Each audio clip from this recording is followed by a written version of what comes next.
Selamat malam teman-teman semua. Kali ini kita nyoba sesi khusus ya. Iya, Karena kemarin kita merasa bersalah karena ada beberapa banyak cerita dari teman-teman semua yang kita nggak kita baca di Rabu Misteri ya. benar banget. Nah, untuk kali ini kita mau coba satu sesi ini kita akan coba untuk ngebacain cerita teman-teman semuanya sambil kita bahas sedikit-sedikit tentang ya pengetahuan kita lah tentang cerita itu ya. Iya. Gitu. Nah, ini kita mau mulai dari mana dulu Mas tuh?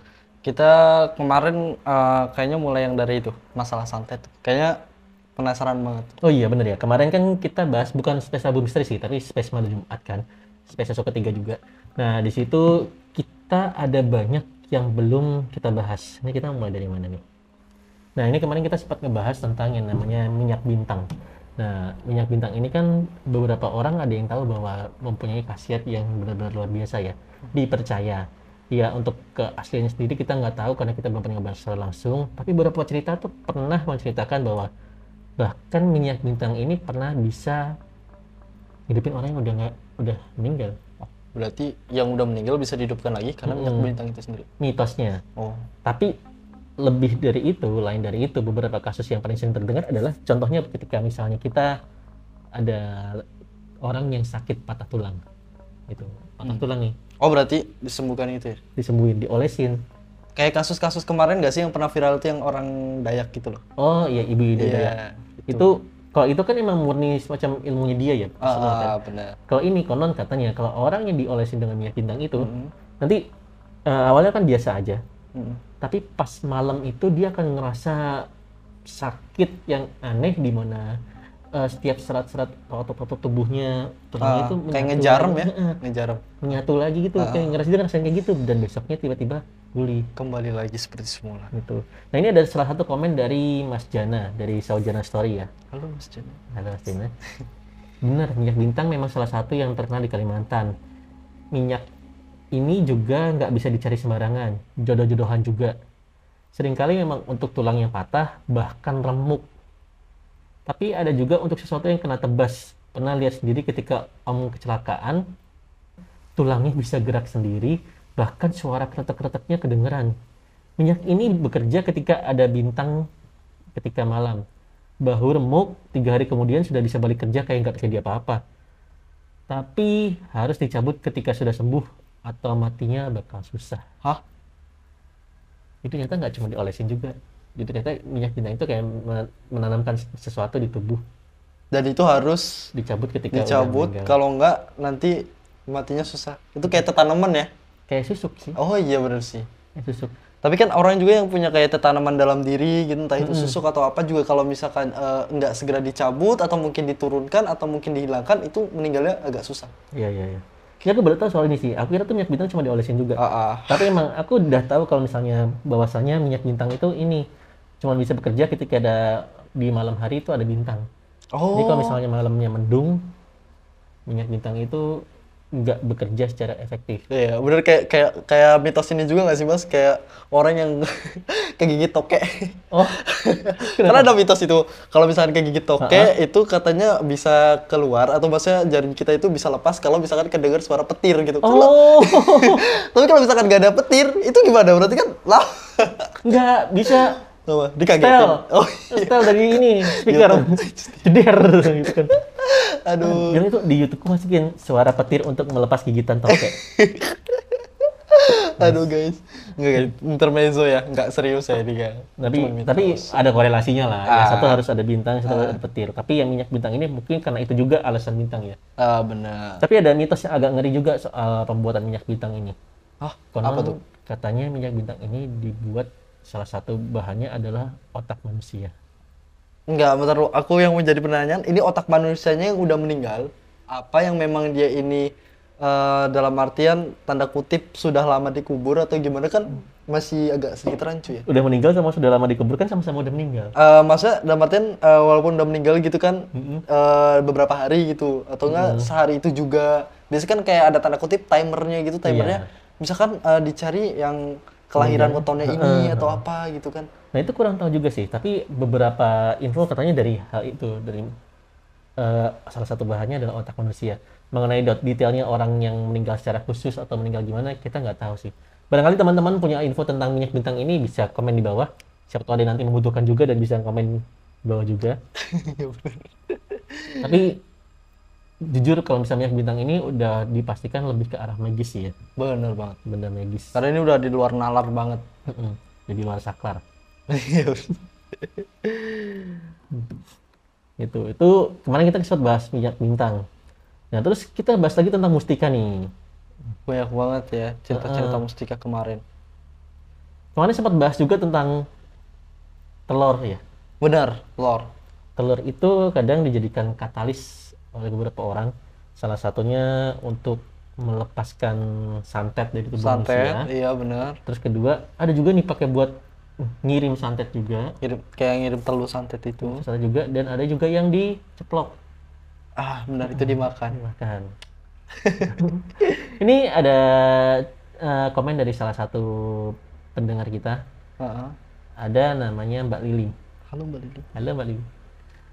Aku pernah tuh bapak aku di beberapa sudut rumah pernah ditaruhin telur soang atau angsa yang dibungkus kain putih digantung di atas rumah, udah ada lama banget.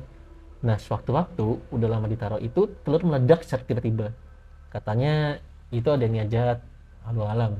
Aku kan gak percayaan yang hal mistis gitu. Nah aku bilang buang-buangin aja semua barang kayak gitu kan, gak ada faedahnya juga menurut aku, karena dalam agama kalau kayak gitu jatuhnya syirik. Betul, itu betul sih. Ketika semuanya udah dibuang, gak lama malah bapak kena santet.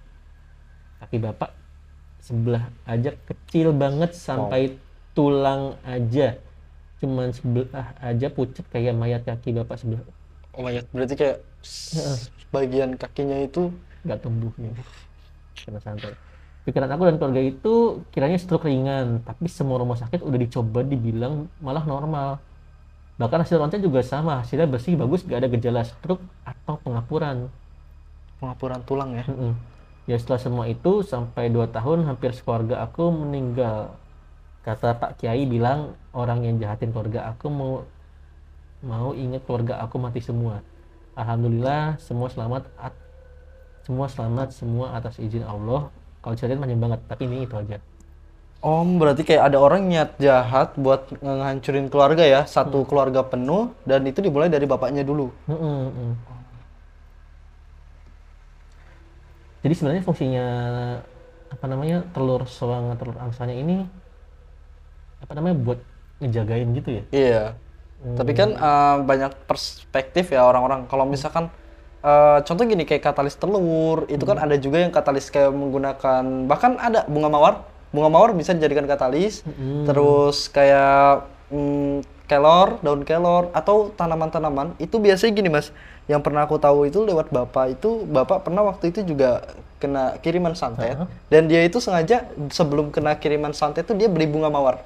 Jadi bunga mawar yang benar-benar cuma satu tangkai gitu, dan dia letakkan di rumah. Terus dia ngucap sama anak-anak sama ibu juga bilang kalau semisal bunganya ini sampai dalam artian benar-benar udah mati, itu dalam waktu beberapa hari berarti santetnya udah di sini. Tapi itu bukan berarti santetnya itu cuman terhalang Mas. Tapi ternyata itu benar-benar mengenai keluarga gitu. Jadi dalam kategorinya yang diceritakan ini nih, ketika telur ataupun katalis yang memang ketika itu hancur, entah itu mati, entah itu apa, itu bukan berarti santetnya menghilang ya. Bisa jadi itu adalah santetnya udah masuk, cuman kita nggak sadarin. Itu kata Mas Amai kan gitu kemarin waktu penjelasan kemarin, Mas MV juga bilang ketika ada hal entah itu ledakan di atas rumah atau apa, itu bukan berarti santetnya hilang. Bahkan itu adalah jadi pertanda awal atau mungkin udah kena. Betul. Jadi emang nggak bisa dipastikan. Nggak bisa dipastikan, apalagi jenisnya banyak kan. Dan nggak ada orang yang mempelajari santet itu banyak itu. Jadi kadang biasanya kalau gitu udah beres, belum tuh. Jadi apapun kejadian aneh harus segera dikonsultasikan kepada pemuka agama yang sekiranya. Tapi yang ini ngeri banget ya, sampai satu kakinya itu benar-benar kayak mayat gitu. Parah. Kalau soal telur kan juga kita sering lihat tuh waktu zaman dulu di TV-TV cara itu ngilangin santet, kadang yang ada dikirimin paku, dikirimin apa. Iya, sempat viral ya. Iya, aku tahu. Tapi sempat viral juga hal itu ini juga dibantah juga bahwa itu sebenarnya adalah trik. Jadi sebelumnya antara telurnya ditukar lah atau sebelumnya dimasukinnya gimana caranya gitu. Tapi kan kita nggak tahu juga. Mungkin ada yang benar juga. Mungkin ada yang memanfaatkan hal seperti itu juga. Karena memang beda-beda ya. Beda-beda. Beda-beda niat seseorang ya. Ada yang Bener. niatnya baik, Ada yang digunakan untuk bisnis bahkan. Nah ini dari sahabat pembaca kita nih, Pak Baca Setia. Ada namanya Wibu. Halo. Nama akunnya tolong dibacain Mas Restu. Long 777855509.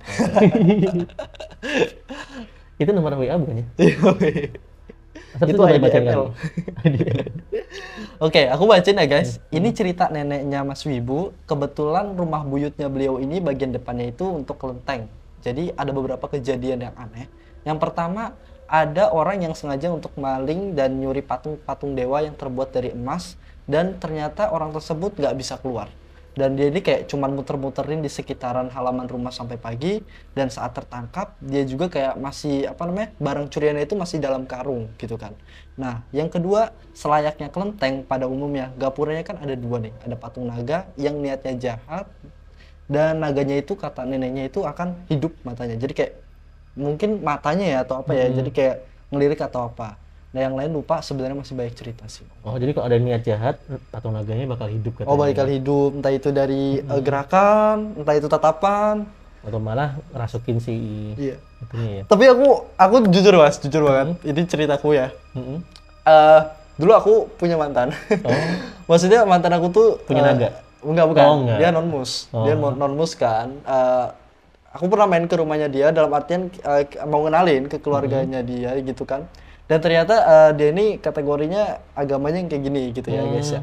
Dan di rumahnya dia itu ternyata ada di depan rumahnya itu ini mas. Jadi kayak mungkin di Rusunawa. Rusunawa itu kan kayak lebar banyak banget gitu kan. Dan itu di depannya tuh ada kayak tiap kamar itu kayak patung-patung gitu. Kayak buat seserahan atau apa. Orang-orang yang kategori gitu. Nah katanya kalau semisal ada orang yang bisa ngerasain atau bisa bisa tahu, dia itu nanti kayak si patung-patungnya itu tuh seolah-olah ngelirik ke kita mas. Jadi kayak jadi itu fakta beneran. Jadi pas aku masuk itu ada dua patung besar, itu kayak dewa kepercayaan mereka. Itu tiba-tiba tuh kayak ngelirik kayak gini. Seret ya, kaget coy. Itu kaget banget. Dan tapi waktu itu aku masih perspektifnya mungkin ini perasaan aku aja karena udah agak malam kan. Berarti sama mantan udah pakai perasaan. Ini ngomong perasaan aku aja katanya. No comment. Gitu. Itu yang menurut aku kayak ternyata memang kepercayaan mereka pun terhadap leluhur-leluhur ya, itu kuat banget gitu. Benar. Unik banget guys. Jadi emang nggak cuma di Jawa juga ya, tapi di kebiasaannya orang Chinese atau yang beragama Buddha atau Hindu, patung-patung itu juga salah satu penjaga dan bahkan mereka percaya bahwa ada dewa-dewa yang itu merepresentasikan dewa-dewa yang memiliki perannya tersendiri. Benar sekali. Gitu. Oke, kita lanjut lagi. Ini kemarin sempat rame nih Bang Mustika. Iya, yang Mustika tuh ada Bangnya juga. Nih, dari Tatu. Akunnya @irma52624058. Dari Tatu. Ini cerita beberapa tahun yang lalu. Pas Keri Simbah pertama kali diboyong ke rumah, ada mbak-mbak cantik banget minta dibeliin baju. Pas Krisya udah dibeliin rangka baru, udah cantik, udah glowing, terus minta dipulangin. Definisi ngejaga ya. Ini definisi ngejaga jodoh orang. Iya, jodoh. Ini nyindir mantannya Restu tadi. Oh no, it's not me. Oh bukan. Aduh guys. Siapa tahu tadi udah udah dibikin glowing, Tiba-tiba malah ngilang. Oh my god. Ini nggak sempat kita baca nih kemarin. Nah sekarang kita baca ini. Dari siapa namanya? Kia.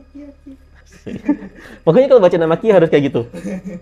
Kemarin sampai komplain. Iya. Wah, ternyata aku diomongin. Tapi diomongin menang giveaway. Selamat ya. Udah dikirim, nanti tunggu agak lama, ternyata dirimu jauh ya.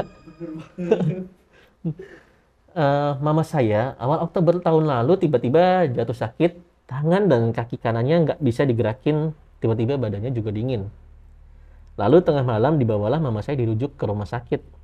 Sesampainya di rumah sakit, mama saya divonis stroke ringan dan kata dokter, Mama kalau udah siuman kemungkinan bakal hilang ingatan dan nggak bisa ngomong normal lagi karena didiagnosa mama saya kena stroke ringan itu. Selama 5 hari di rumah sakit, untungnya di hari pertama sadar mama saya nggak seperti yang dokter katakan. Mama saya bisa ngomong normal dan masih ingat sama anggota keluarganya. Walaupun saat itu mama saya kayak linglung dan kelakuannya agak aneh. Apalagi tengah malam, mama bisa tiba-tiba ngamuk, teriak, melacau nggak jelas sampai jam 3 pagi. Waduh, udah banget Mm-mm. Gitu mulu selama di rumah sakit. Setelah pulang, dibawa ke rumah om saya dulu biar kalau mau berobat dekat ke rumah sakit. Nah, selama di rumah om, banyak keanehan yang nggak masuk akal yang nggak bisa kami terima. Dan keluarga juga curiga kalau ada yang nggak beres sama mama. Karena setiap maghrib sampai dini hari, mama selalu teriak mulu selama di rumah om. Selama terapi kesehatan, mama saya juga coba diobatin ke orang pintar. Dan kata orang pintar, pertama, mama saya dikirim santet sama keluarga sendiri. Ada yang satu nih.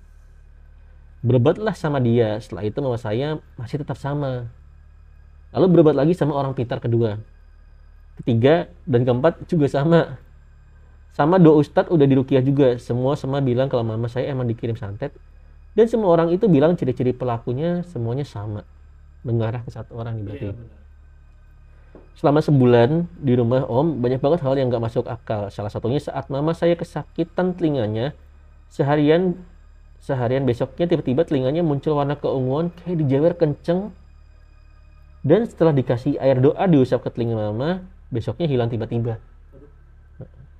Karena selama di rumah perubahan mama saya nggak terlalu banyak, di terapi juga obat-obatan dokter nggak ada perubahan sama sekali. Kaki dan tangan mama saya masih nggak bisa gerak. Dibawalah mama saya ke rumah kakak saya. Dan alhamdulillah disitulah awalnya semua gangguan itu berakhir. Ada satu orang bapak-bapak salah satu tokoh agama di kampung itu. Dia murid salah satu guru besar di Kalimantan juga. Terkenal sering bantu ngobatin orang berhubungan sama hal-hal gaib begitu. Karena dokter juga menganjurkan jangan cuma berobat medis saja. Karena dokter juga merasa ganjal sama mama saya. Jadi dokternya juga Udah tahu ya. udah tahu, wah ini medis gak ada masalah nih, gitu kan. Jadi berobatlah mama saya sama bapak itu. 1 minggu berobat di sana, kaki dan tangan mama saya bisa gerak. Dan selama berobat di sana 1 minggu mama saya bisa diobatin dengan media telur ayam kampung yang digosokin ke tubuh mama saya. Dan dari situlah banyak jarum yang keluar dari telur itu. Nih, tadi yang kita bahas tadi di awal ya. Bahkan telurnya itu warnanya merah darah. Ada total 6 jarum di tubuh mama. Dan banyak juga yang udah berkarat. Setelah dibersihkan semua di tubuh mama saya, alhamdulillah mama saya nggak pernah kesakitan lagi di area tertentu seperti kaki dan lain-lain. Setelah itu baru mama saya disembuhin dengan cara diurut dan ruqyah setiap minggunya. Alhamdulillah perubahannya benar-benar kelihatan. Selama berobat di bapak itu terbongkarlah siapa pelaku dan apa media yang digunakan buat mama saya. Jadi dari semua ciri-ciri yang disebutkan semua itu mengarah ke adik perempuan mama saya. Udah Adik sendiri ya. ngeri banget ya. Adik lakinya dan istri dari adik laki-lakinya, yaitu paman dan bibi saya bersama istri pamannya. Oh, rame-rame. Motifnya karena dendam dan pengen menguasai tanah warisan punya nenek saya karena mereka pikir mama saya beserta beberapa om dan tante yang gak setuju mereka menguasai tanah nenek saya dan pingin mengusir mereka. Padahal tanah itu bukan hak mereka berdua. Masih ada hak mama saya dan saudara lainnya karena mama saya dan beberapa saudaranya gak suka mereka berdua menguasai tanah itu. Padahal tanah itu bukan hak mereka berdua. Masih ada hak mama saya dan saudara lainnya. Karena mama saya yang beberapa saudaranya gak suka mereka berdua menguasai tanah nenek saya. Setelah mereka pindah dari tanah nenek saya dan tanahnya sudah dijual, mereka marah gak mau bertegur sapa dengan mama saya dan beberapa adik dan kakaknya mama saya. Dan dari situlah mereka melakukan hal itu karena... Nah itulah kepotong. Itu. Jadi intinya si... ibunya ini disantet sama keluarganya sendiri ya. Dan itu adalah anggota keluarga yang terdekat. Benar ya. Terdekat banget kan ya. Benar. Nah, yang jadi kendalanya emang santet yang paling bahaya sebenarnya katanya Amai adalah santet yang berasal dari saudara sendiri ya. Karena mungkin Mas Restu bisa jelasin alasan-alasannya. Alasan pertama ya, orang terdekat itu adalah orang yang paling tahu tentang kita. Baik itu secara keseharian, aktivitas, atau hal-hal yang memang udah dilakukan setiap harinya. Dan yang kedua, kadang nih kalau orang terdekat itu tuh lebih tahu tempat-tempat mana aja yang dijadikan titik buta untuk penyerangan santet itu sendiri. Jadi ini ada satu kejadian unik di mana ketika bapak saya itu pernah terkena santet, dia itu mengarahkan kepada sebuah titik buta yaitu di belakang kamar. Yang artinya itu yang sesuatu hal yang memang dijadikan patokan oleh mereka untuk biar menyerang secara langsung gitu. Kalau secara yang diceritakan oleh Mbak Kia aku setuju banget. Jarum ya, soalnya bapak ketika kena santet itu dia posisinya lagi tiduran, dan ketika dia ini terbangun karena ada sesuatu hal yang ganjal, itu tuh benar-benar namanya ratusan jarum tuh udah ada, tapi jarumnya dalam kategori bukan jarum benar-benar jarum ya, tapi ini kayak jarum kayak gaib gitu, itu siap menyerang gitu. Jadi nggak heran kalau misalkan ini adalah salah satu, tapi itu bukan menjadi patokan utama, banyak banget sih serangan-serangannya. Dan kalau udah termasuk seperti ini berarti memang jenis santetnya juga lumayan ya, karena kan harus make media telur. Pertama kan yang dihancurin kan psikologisnya dulu, psikologisnya dihancurin, kayak sering teriak-teriak. Untungnya yang jadi hebatnya tuh keluarga sabar mas. Kadang ada yang keluarga nggak sabar gitu. Kakakku aja kurang lebih 3-4 tahun, alhamdulillah sekarang udah sembuh. Untung kita sabar. Betul. Kalau nggak sabar ya bisa parah. Oke. Terima kasih buat teman-teman yang kirim komen. Nanti kita bacain komen-komen lagi, kita sambung di video berikutnya ya. Oke, sampai ketemu di Rabu Misteri.